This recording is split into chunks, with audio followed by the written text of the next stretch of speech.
ফাল্গুনি অর্কদীপ খুব ছোটবেলা থেকে একে অপরকে চেনো। প্রথম আকাশ স্কুলে দেখা, তখন তো বুঝতাম না ভালো লাগা ভালোবাসা কি জিনিস। একটা প্রতিযোগিতাতে গিয়ে আমি আবৃত্তি করতাম আর ও নাচ করতো। তো একটা প্রতিযোগিতাতে গিয়ে প্রথমবার আমার মনে হয় যে কিছু একটা হচ্ছে, এবং তারপর থেকে প্রতিটা প্রতিযোগিতার দিন এবং তার পুরস্কার বিতরণের দিন অপেক্ষা করতাম যে ওই নামটা যদি শোনা যায়। এবং তার পরবর্তীকালে গিয়ে আমাদের একই হাই স্কুল, এবং পরবর্তীকালে আলাপ হয়। আমি আগে মেডিকেল কলেজে যাই, তারপরে ও জুনিয়র আমার, এবং তারপরে আমি ওকে অ্যাকচুয়ালি পড়াই, এবং তারপরে ও যায় মেডিকেল কলেজে। সেখান থেকে 10 বছরের প্রেম। তো আমাদের গল্পটা যেহেতু একদম ছোট থেকে একটা রূপকথার গল্পের মতন, সেজন্য আমরা দুজনেই চেয়েছিলাম বিয়েটাও একদম ওরকম একটা স্বপ্নের মতন বিয়ে হবে।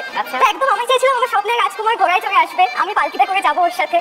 একদম পালকি ঘোড়ার গাড়ি নিয়ে আমাদের বিয়েটা হয়েছে। এবং আমাদের যেদিন বৌভাত ছিল আর কি, সেদিন আমরা একটা মঞ্চ করেছিলাম, এবং প্রথম প্রতিযোগিতাতে যেদিন মনে হয়েছিল ওর প্রতি সেই অনুভূতিটা আছে, সেদিন আমি যে কবিতা করেছিলাম আর ও যে নাচটা করেছিল, ওই ডুয়েটটা আমরা করেছিলাম আর কি, সেই মানে আমাদের বৌভাতের দিন মঞ্চে আর কি। ও সেটা তো আজ শুনবো, দেখবো নিশ্চয়ই। আগে বলো যে বিয়ের আগের সেই সময়টা আর এই 3 মাসের এই সময়টা কেমন লাগছে, মানে কিরকম ডিফারেন্স পাচ্ছ? আমি ঠিক যতটাই পরিপাটি, ও ঠিক ততটাই মেসি। মানে হয়তো কোনোদিন হলো আমি ডিউটিতে গেছি, ও বাড়িতে আছে। আমি ডিউটি থেকে যখন ফিরলাম, ও সারাদিনে কি কি করেছে আমি সেগুলো সবটা বুঝতে পারি। কারণ হলো যেটা খেয়েছে সে প্যাকেটটি ঠিক সেখানেই আছে। জলের বোতল থেকে জল খেলে জলের বোতলটাও আছে, বোতলের ঢাকনাটিও আছে।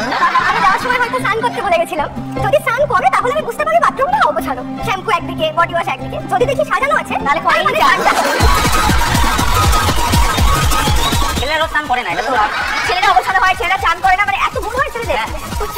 একে অপরকে সময় দিতে পারো, দুনিয়া তুমি যে প্রফেশনে আছো। ও দুর্গাপুরে হসপিটালে পোস্টে, আর আমি কলকাতায়। হ্যাঁ, মানে আমাদের ডাক্তারি শুধু প্রফেশন তা না, আমি তার বাইরে অ্যাকচুয়ালি 7 বছর ধরে পড়াইও, মানে নিটের যারা প্রিপারেশন নেয়। সেটা কি দুর্গাপুরে? না না, সেটা আমি অনলাইনে পড়াই।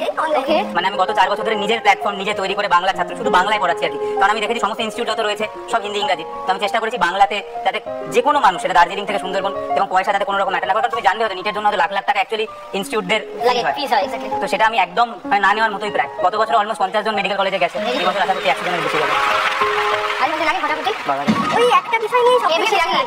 অবশ্যই অনেক ভালো দিক আছে যেগুলো বলছেন আর মানে কালকে ওর মন খারাপ করেছিল, আমি ওকে 2টো লাইন বলে দিলাম, তাতে তোর মন ভালো হয়ে যাবে। কিরকম লাইন? ওকে বললাম যে আমার কাছে 62তেও 22 হয়ে থাকিস, তখনও কিন্তু কাজল পরার উদ্দেশ্যটা রাখিস। ওই কাজল চোখ সর্বনাশী, বলবে আমায় ভালোবাসে। দুজনের সাথে পরিচয় হয়ে খুব ভালো লাগলো। নতুন বিয়ে হচ্ছে, কনগ্রাচুলেশনস, এবং তোমাদের জীবন খুব ভালো কাটুক, খুব আনন্দে কাটুক, এটাই আমি কামনা করি। আর তোমাদের দুজনের একটা পারফরমেন্স দেখো। আচ্ছা, দিদি নাম্বার 1টা বেশ দারুণ। দেখো তো থাম্বনেল দেখে বুঝতে পারো কিনা, ডক্টর লুজার। ইয়েস, অর্কদীপ আর হচ্ছে ফাল্গুনির ওদের প্রেমটা না মানে আমি মানে কি বলবো, মানে রিয়েল লাইফে যেরকম প্রেম হয় সেটাই আমি প্রথম জানলাম ওদের দিদি নাম্বার 1-এ ওরা যখন এসছে সেখান থেকে। তোমরা দেখো তো, দেখে কি তোমাদের মনে হচ্ছে? আচ্ছা, অর্কদীপ তো ডক্টর আর ফাল্গুনিও ডক্টর, তোমরা সেটা খুব ভালো করে জানো। ফাল্গুনি এবং ভীষণ ভালো একজন ডান্সার, ও রীতিমতো ওর যে পেজ সেটা ডান্স, মানে ও যে ডান্স করে সেই দিয়েই পেজটাও নাম রেখেছে।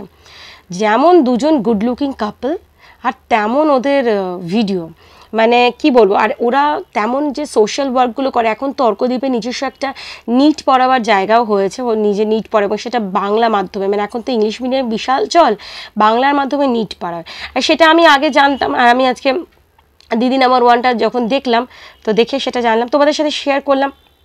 দেখো আজকের ভিডিও তোমাদের কেমন লাগলো। আশা করি তোমরা এই দুজন পার্সোনালিটিকে চেনো, এরা ভীষণ ফেমাস। মাঝে মধ্যে অর্কদীপকে তো দেখাই যায় টিভিতে, ও মাঝে মধ্যে টিভিতে বলতে আসে না, বিশেষ করে এখনকার টিনেজ বা এখনকার জেনারেশনকে নিয়ে প্রচুর কথা বলে।